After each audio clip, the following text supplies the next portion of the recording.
Jonah Walker, a struggling writer, had received a letter in the mail, unsigned and unmarked. The handwriting was elegant, yet disturbing, as though it had been penned by someone who had long since lost their sanity. The letter simply read, "Come to the forgotten manor and uncover the truth about your past, if you dare." Jonah, curious and seeking inspiration for his next novel, ignored the strange chill that crept up his spine. He had heard the stories about the forgotten manor, an abandoned estate on the outskirts of town, a place that everyone in the village avoided. The manor was a relic of a bygone era, its history steeped in rumors of tragedy, madness, and death. Jonah's obsession with the supernatural had always been more of a hobby than a genuine fear, so the letter piqued his interest. He decided to visit. After all, what did he have to lose?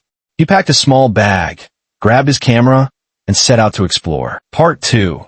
The journey to the manor. As Jonah drove through the dense woods, the sky began to darken, the trees forming an almost impenetrable canopy. It was as if the forest itself was warning him to turn back, but Jonah pressed on. The road grew narrow, and the wind started to howl, causing the branches to creak like old bones. After hours of driving, he finally arrived at the manor. It was more imposing than he had imagined. The structure stood on a hill, overlooking a vast, overgrown garden. Its windows were cracked, and the front door hung slightly ajar, as if inviting him in. Jonah felt a strange pull, an urge to uncover what lay inside. He parked his car, took a deep breath, and approached the entrance. The air was thick with the scent of decay, and as he stepped inside, the door creaked shut behind him. The atmosphere inside was suffocating, oppressive, as though the very walls were alive, watching him. The night was unnaturally still as the clock struck midnight in Ashwood Hospital. A faint,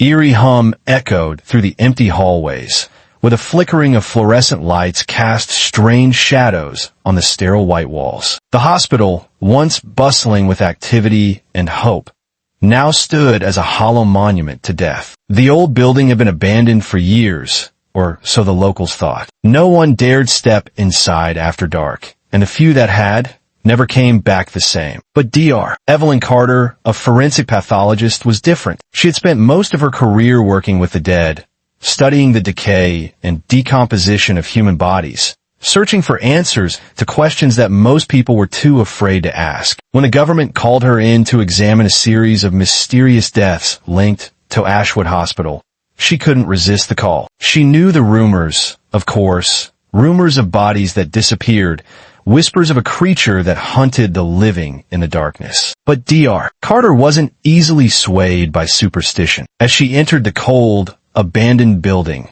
her flashlight beams swept across the darkened corridors. Dust hung in the air like smoke, settling on everything it touched. The smell of decay was heavy, but it was something more, something foul, lurking beneath the surface. The stench of death. But it wasn't the bodies that she had come to investigate. No, it was the reports of patients who had died in inexplicable circumstances, people who had been perfectly healthy one day and were found lifeless the next. Carter moved with purpose, her footsteps echoing in the silence. She made her way down the hallway, toward the morgue, where the bodies were kept. The hospital's records had shown that there were several bodies recently brought in for autopsy, but no one had explained why those bodies had been left for so long, frozen in time. As she entered the morgue, her flashlight illuminated rows of metal drawers, each containing the remains of the once living. The first few were ordinary, their faces pale and unremarkable. But as she reached the last drawer, something strange happened. The temperature in the room dropped, and her breath came out in a visible puff. She hesitated but pulled open the drawer. The body inside was not like the others. It was disfigured, its limbs twisted in unnatural angles, as though something had torn it apart and then pieced it back together. Its eyes, wide open and empty, seemed to stare directly at her, frozen in a grotesque expression of horror. Carter's hands shook as she reached for the body, her mind racing. How had this happened? And why hadn't anyone noticed? But as she touched the cold skin, she felt it, a presence behind her. Her blood ran cold as the hairs on the back of her neck stood on end. She quickly turned, her heart pounding in her chest, but saw nothing. Still, the feeling persisted. Something was watching her. A low growl echoed from the far corner of the morgue. Carter turned sharply, flashlight in hand, but there was nothing there. She took a step back, her breath shallow. The growl had been real. She had heard it.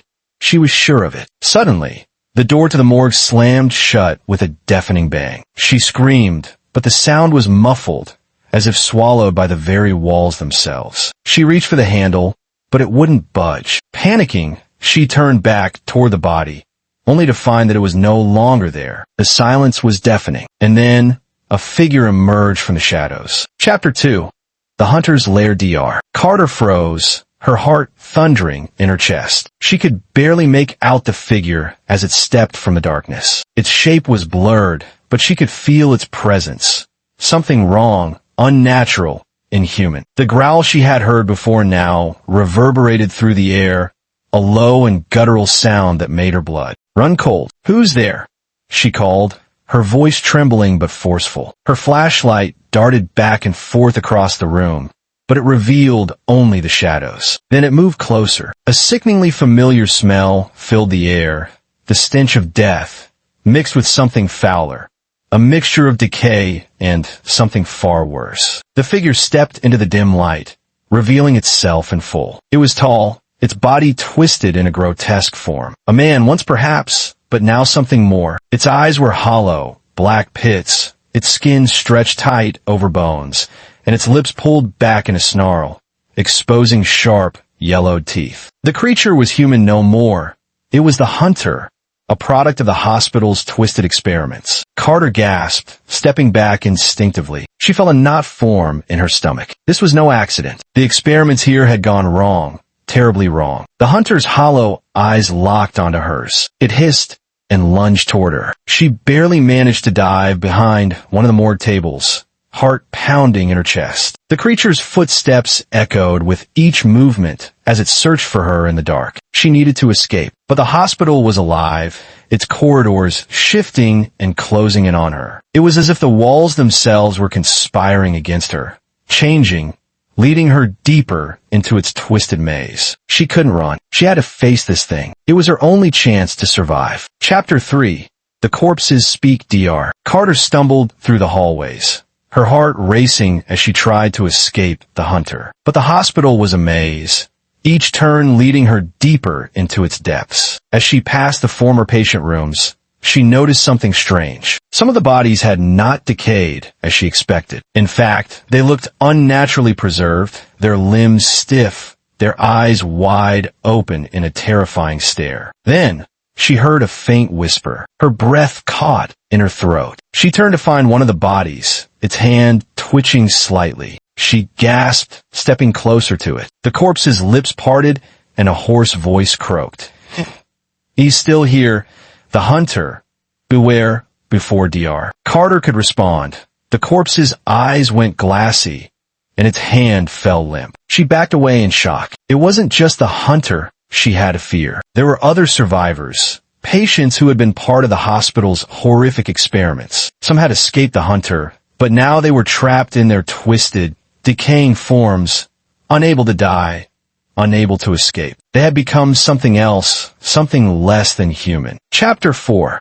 Trapped in the darkness. As Dr. Carter navigated through the maze of the hospital, she found herself drawn toward the central wing, where the darkest secrets were hidden. The walls seemed to close in on her as she passed through the decaying halls. She could hear the faint whispers of the former patients, their voices warning her of what lay ahead. She eventually stumbled upon an old journal, its pages yellowed and brittle. It belonged to Dr. Lucas, the head surgeon who had overseen the hospital's controversial experiments. His writings were disturbingly detailed, filled with experiments meant to halt the aging process, to extend life. But what had started as medical research had spiraled into madness. Lucas had begun testing on himself, merging his DNA with that of the hospital's patients, transforming into something else. The creature hunting her, the Hunter, was once Dr. Lucas. His experiments had turned him into the monstrous being that now haunted the halls, hunting anyone foolish enough to enter. He had become a living nightmare, but worse still, the hospital was tied to him. It had become a living organism, feeding off the energy of the dead and the experiments that went wrong. Chapter 5. The Final Confrontation DR. Carter knew that to survive, she had to destroy the source of the hunter's power.